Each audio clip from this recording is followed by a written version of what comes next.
నమస్కారం. గంటారవానికి స్వాగతం. ముందుగా ప్రధాన అంశాలు.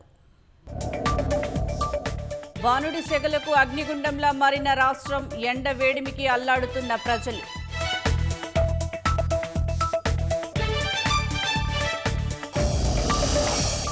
మెదక్ జిల్లాలో రహదారిపై రైతుల ధర్నా, ధాన్యం కొనుగోలు చేయట్లేదంటూ ఆవేదన.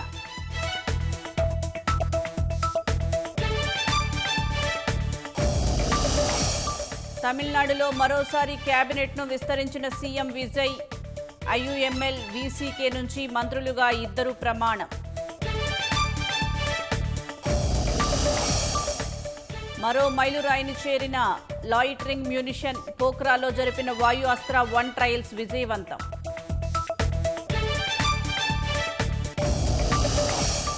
ఇరాన్తో యుద్ధంలో అమెరికాకు భారీ నష్టం, 2 డజన్లకు పైగా MQ-9 రీపర్ డ్రోన్లు ధ్వంసం.